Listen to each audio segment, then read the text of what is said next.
రాజారెడ్డి గారు గోరంట్ల, చెప్పండి, దద్దమ్మ పాలనంటూ దరిద్రపు కొట్టు సంపాదికాలు రాస్తున్న రామోజీకి మీరు మద్దతు ఇస్తారా, లేక వాస్తవ పరిస్థితులు రాస్తే నేనేమి కాదన్ను కానీ అబద్ధాలు ఒక్క హామీ కూడా నెరవేరలేదని రాస్తాడండి ఈడమ్మగుడు గారు? మరి అన్యాయంగా ఉంది. ఎట్లా అసలు మీరు నమ్ముతున్నారా? రాజారెడ్డి గారు మాట్లాడండి. అన్న కేఎస్ఆర్ అన్న ఫస్ట్ నమస్కారము. వాసిరెడ్డి పద్మకి ఎల్బి రెడ్డి గారికి నమస్కారం అన్న. పర్యాయ పదాలని చెప్పలేను, మనము సభ్యత సంస్కారం ఉన్నాము. నేను పులివిందల పెద్ద ఆయన నుంచి రాజారెడ్డి పెద్ద నుంచి రాజశేఖర నుంచి జగనన్న సార్ దగ్గర వరకు ఉన్నాము. ఎప్పటికి కూడా ఇచ్చిన మాట తప్పనటువంటి వ్యక్తులు వాళ్ళన. తర్వాత వచ్చి పులివిందలు వాళ్ళే కాదు, పులివిందల ప్రజలు కూడా అట్లాంటి వ్యక్తులే. రాయలసీమలో మా గవర్నమెంట్లకి సంబంధాలు ఉన్నాయి, పెళ్లిళ్ళు అది చేసుకున్నాము. నేను ఇంకా వాళ్ళని అది దద్దమ్మ పాలన వాళ్ళు చెప్తున్నారు, దద్దమ్మ రాత్రి అంటారే. ఇంకా నాకు పర్యాయ పదాలు చెప్పేసి మన సంస్కారం వద్దునా. మనం ఎందుకంటే వాళ్ళు తెలిసిపోయింది ఓడిపోతున్నాము.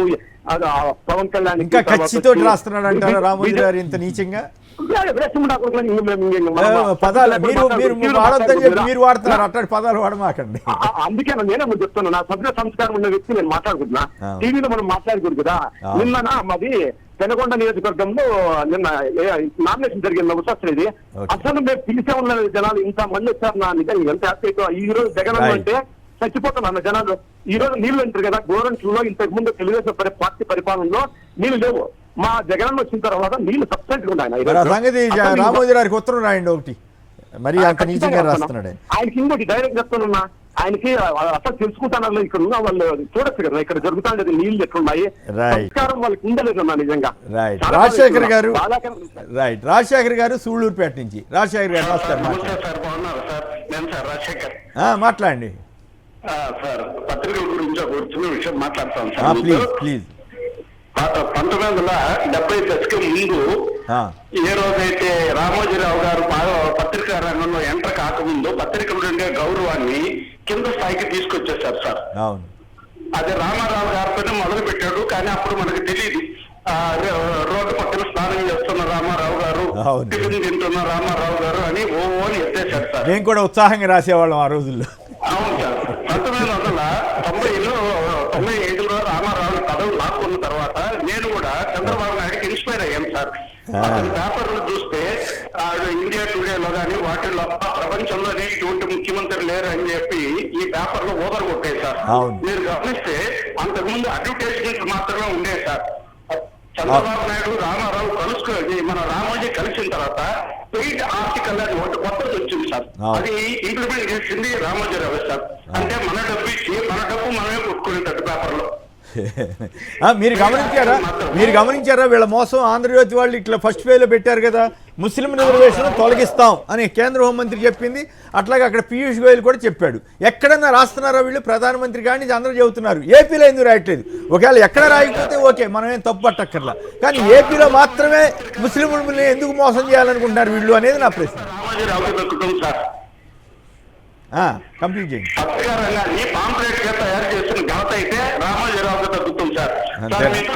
నుంచి మాట్లాడాలనుకుంటున్నాను. పోతే ఇక్కడ జరిగేది ఏంటంటే తెలుగుదేశం పార్టీని బీజేపీ వాళ్ళకి జనసేన వాళ్ళకి ఇద్దరికి పెట్టుబడులు పెడతాం సార్ పార్టీకి. అందుకని వాళ్ళు వీళ్ళు ఏం చెప్తే తినాల్సిందే సార్. వాళ్ళ జేబులో పైసా ఖర్చు పెట్టరు. ఓకే రైట్ రైట్, ధన్యవాదాలు. నాగేశ్వరరావు రాజమండ్రి నుంచి. చెప్పండి, వీళ్ళు ఈనాడు వాళ్ళు రాజేశ్వరరావు గారు ఈనాడు ఆంధ్రజ్యోతి చేస్తున్న మోసాలని ఎప్పటికప్పుడు చెప్పడానికి మేము ప్రయత్నం చేస్తున్నాం. ఈ 15 రోజులు నాకు ఈ బాధ తప్పదు. నిజానికి నాకు అంత ఇష్టం లేదు, కానీ తప్పట్లేదు. జనాన్ని మోసం చేస్తుంటే నేను తట్టుకోలేకపోతున్నాను. ఈ రకంగా రాస్తున్నారు. ఇక్కడ ముస్లిం రిజర్వేషన్లు తొలగిస్తామని తెలంగాణ నేషన్లు రాశారు, అక్కడ మాత్రం రాయట్లా. మరి కిరణ్ కుమార్ రెడ్డి గారు చంద్రబాబు గారు ముఖ్యమంత్రిగా ఉండి వాటిని అమలు చేశారు. ఇప్పుడు వాళ్ళు కంటిన్యూ చేస్తారా చేయరా? నాకు ఒక doubt sir, freedom of speech కి కొన్ని హద్దులు ఉన్నాయి. ఏమండి? ఫ్రీడమ్ ఆఫ్ స్పీచ్ మనం మాట్లాడేదానికి కొన్ని హద్దులు పెట్టింది రాజ్యాంగం. అవును అవును. అలాగే ఫ్రీడమ్ ఆఫ్ ప్రెస్ కి హద్దులేమీ లేవా సార్? ఇంత ఘోరంగా రాస్తుంటే నమ్మాలా అది? మీరు ఘోరంగా రాస్తున్నారంటున్నారు కదా. ఇప్పుడు రామోజీరావు ఏమి రాస్తున్నాడు తెలుసా? నియంతృత్వం అంట. అసలు అక్కడ పత్రికా స్వేచ్ఛ లేదంట. ఇన్ని బూతులు రాసి, ఇంత దరిద్రంగా రాసి, ఇంత పత్రికా స్వేచ్ఛ అసలు ప్రపంచంలోనే ఎక్కడా ఉండదు. ఇంత నీచంగా రాసి కూడా పత్రికా స్వేచ్ఛ లేదని ఆంధ్రజ్యోతిను ఈనాడు రాస్తారు. ఇంత మోసం.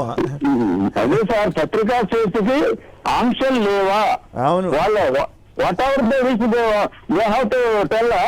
అవును, చెప్పాలి మరి. చెప్తారా ఏమన్నా? సార్ ఏం లేదు, ఇప్పుడు ప్రెస్ అకాడమీ ఒక కాన్ఫరెన్స్లు పెట్టింది హైదరాబాద్లో, ఢిల్లీలో. నిష్ణాతులైనటువంటి జర్నలిస్టులని, లీగల్ ఎక్స్పర్ట్స్ని పెట్టి మాట్లాడించింది. లక్ష్మణ రేఖలు గీయలేరు కానీ వాళ్ళకి వాళ్ళు గీసుకోవాలని, అంబుడ్స్మన్స్ని పెట్టుకొని వాళ్ళు జరిగే తప్పులు జరగకుండా చూసుకోవాలని, గీతలు దాటద్దు అని గగ్గోలు పెట్టారు. వీళ్ళందరినీ పిలిచారు, వీళ్ళందరికీ లేఖలు రాశారు, పెయిడ్ ఆర్టికల్స్ వచ్చినప్పుడు కూడా రాశారు. ఇది ప్రజాస్వామ్యానికి గొడ్డలి పెట్టు లాంటిది, ఇట్లాంటి చేయకండి అని. ఎందుకంటే అభ్యర్థి దగ్గర 50 లక్షలు 60 లక్షలు తీసుకొని 50,000 5,000కి 2,000కి బిల్లులు ఇచ్చేసి అది వార్తలాగా అడ్వర్టైజ్మెంట్ రాసే బ్లాక్ మనీ మీద వీళ్ళే సంపాదకీయాలు రాసి అది ఎలక్షన్ కమిషన్ మభ్యపరచడం, రాజ్యాంగాన్ని తొంగలో దొక్కడం కదా. దానికి దొత్తాసు పలికినటువంటి పరిస్థితి. ఇవన్నీ జరిగినాయి డిబేట్లో. ఎందుకు ఇక్కడ జూబ్లీ హాల్లో, హైదరాబాద్లో జరిగిన జూబ్లీ హాల్లో టంగసాల అశోక్ గారు మాట్లాడారు. మీడియాలో జరిగే పరిణామాల పట్ల జర్నలిస్టులు కూడా ఆవేదనగా ఉన్నారు, కానీ వాళ్ళు చేయగలిగింది ఏం లేదు. రైట్. చెన్నై గారు ప్రొద్దుటూరు యాజమాన్య సెంట్రిక్ వచ్చిన తర్వాత. చెన్నై గారు నమస్కారం, మాట్లాడండి. నమస్కారం కొమ్మినేని గారు. చెప్పండి, ముస్లిం రిజర్వేషన్ మీద చంద్రబాబు గారు, కిరణ్ కుమార్ రెడ్డి గారు ఎందుకు నోరు విప్పట్లేదు? నమస్కారాలండి. ఏం లేదు సార్, నేను మాట్లాడాలనుకునే టాపిక్ ఏంటంటే ఇవాళ మీరు చెప్తా ఉన్నారు ఆయన చేసిన ప్రసంగం గురించి. ముఖ్యంగా ఎవరికైనా సార్ సమాజంలో ఎప్పుడు మనకు కోపాలు వస్తాయంటే సార్, ఒకటి మనం చేతగానితనాన్ని మనం డైరెక్ట్ గా ఒప్పుకునే సందర్భంలోను, రెండోది మనం ఎదుటి వాళ్ళకు మోసం చేశాము అయినా ఇప్పుడు ఆ మోసం వాళ్ళకు తెలిసిపోయింది అన్న 2 సందర్భాల్లో మాత్రం మనిషికి ఎదుటి వారి మీద కోపం అనేది ప్రదర్శిస్తూ ఉంటాం సార్. మీరు విషయానికి రావాలి. మీరు ఏ పాయింట్ చెప్పదలిచారో డైరెక్ట్ చెప్పండి. ఏం లేదు సార్, అదే ఈ యదవ పాలన అన్న విషయం గురించి, దద్దమ్మ పాలన రాశారు, దద్దమ్మ పాలన అన్న విషయం గురించి క్లుప్తంగా చెప్పాలనుకుంటున్నాను సార్. కంప్లీట్ చేయండి సార్. ఏం లేదు సార్, ఆయన చేసే ప్రతి మేలు వచ్చేసి బిలో పావర్టీ లైన్ ఉన్న ప్రతి ప్రజలకు, మిడిల్ క్లాస్ వాళ్ళకి చాలా వరకు అనేకమైనటువంటి ఈ కార్యక్రమాలు చేస్తా ఉన్నారు. ఆయన ఎప్పుడు ఆ లైన్ అబో గురించి ఆలోచించుకుంటా వచ్చారు సార్. రైట్. ఓకే. మీరు ఈ సంగతి రామోజీరావు కూడా ఉత్తరం రాయండి. నువ్వు అన్ని అబద్ధాలు రాస్తున్నావయ్యా, ఆయన ఇన్ని హామీలు అమలు చేశాడని వాళ్ళందరికీ ఉత్తరాలు రాయించండి ఎన్ని వీలైతే అని. ఆయన చూస్తారని కాదు, మన ప్రయత్నం మనం చేయటం అంతే. రణధీర్ గారు హైదరాబాద్ నుంచి. రణధీర్ గారు నమస్కారం, మాట్లాడండి. కొమ్మినేని గారు గుడ్ మార్నింగ్ సార్. మీరు రాసిన రాతల్లోని కొన్ని అంశాలు సార్. రామోజీరావు గారు పుట్టిన ప్రదేశం గుడివాడ లోపల అక్కడ సమ్మర్ స్టోరేజ్ ట్యాంక్ కట్టింది రాజశేఖర్ రెడ్డి గారు అండి. 95 నుంచి 2004 వరకు వాళ్ళ శిష్యుడే ముఖ్యమంత్రిగా ఉన్నాడు.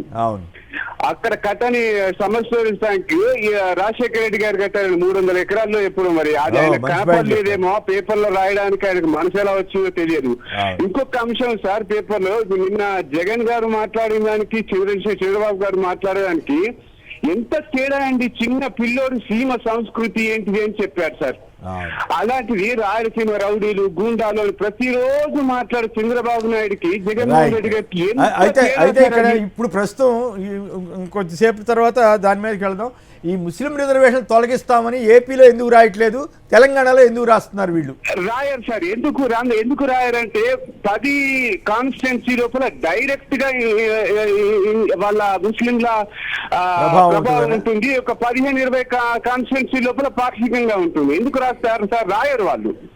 కాదు సార్, ఇంకొక డౌట్ సార్ నాకు. ఉత్తరప్రదేశ్, మధ్యప్రదేశ్, ఈ పశ్చిమ బెంగాల్ లో జరిగే సంస్కృతిని ఏ సంస్కృతి అందాం సార్? వీళ్ళు సీమ సంస్కృతి అని రాయడం కంటే దాన్ని ఏమన్నారు సార్ వీళ్ళని? ఓకే, ఒకసారి మీరు రామోజీరావుకి ఉత్తరం రాయండి. ఈ దరిద్రవంత మానవయ్య స్వామి ఇంత నీచంగా మారిపోయావంటే ఈ వయసులో 89 ఏళ్ల వయసులో ఇట్లా మారాలా? మా అందరికీ ఆయన అంటే గౌరవం, నిజం చెప్తున్నారు. కానీ ఇది రాసిన తర్వాత, ఇట్లా రాసిన తర్వాత చెప్పక తప్పదు అంతే. ఇది ఆయనే చెప్పాడు నాకు ఒకసారి, నీకు దమ్ముంటే నా మీద కూడా రాసుకోవాను. ఏంటి సార్ అంటే, తప్పు చేస్తే ఎవడి మీద రాయాలి అని.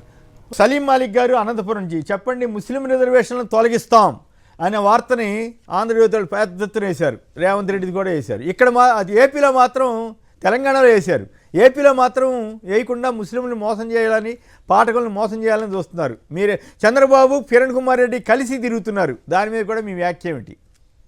సార్ నమస్తే సార్. ప్రధానమైనది ఏమంటే ముస్లిం రిజర్వేషన్ ఏదైతే ఉందో అది ముస్లిం రిజర్వేషన్ అని పెట్టడానికి లేదు సార్. కారణం ఏమంటే ముస్లింస్ లో ప్రధాన 3 వర్గాలకి ఆ రిజర్వేషన్ వర్తించదు. అవును. అదొకటైతే, రెండోది మొన్న రీసెంట్ గా చంద్రబాబు నాయుడు చిత్తూరులో ముస్లింల సమ్మేళనంలో మాట్లాడుతూ మా పొత్తు తాత్కాలికమే, మీకేం ఇబ్బంది లేదు అన్నాడు. ఈ విధమైన పరిస్థితిలో చంద్రబాబు నాయుడు ముస్లింలు నమ్మే పరిస్థితి లేదనేది క్లియర్ కట్ గా అర్థమైంది. మరి కిరణ్ కుమార్ రెడ్డి గారిని నమ్ముతారా? కిరణ్ కుమార్ రెడ్డి లేదు సార్, కిరణ్ కుమార్ రెడ్డి అసలు సబ్జెక్టే కాదు ముస్లింస్ కి. అంతేనా? ఆయన సబ్జెక్టే కాదు, ఎందుకంటే ఆయన రాష్ట్రం విడిపోయిన తర్వాత చేసిండే ఇది అదంతా ఆయన కేవలము ప్రజలకు టార్గెట్ ఏమంటే చంద్రబాబు నాయుడు గారిని టార్గెటే కాదు సార్. ఇప్పుడు ఉండే పరిస్థితుల్లో రామోజీనే కారణం. ఏమంటే చంద్రబాబు నాయుడు కుట్రలు ఎట్లా చేస్తారంటే, మీరు చంద్రబాబు నాయుడు మొదట ముఖ్యమంత్రి అయినప్పటి నుండి మొన్నటి 2003 వరకు కానీ ఫ్యాక్షన్ బ్యాక్గ్రౌండ్ చిత్రాలే తీశాడు. మరి చంద్రబాబు ఇప్పుడు కాదు చంద్రబాబుని ఇప్పుడు ముస్లింలు నమ్ముతారా లేదా? ప్రసక్తే లేదు సార్, ప్రసక్తే లేదా?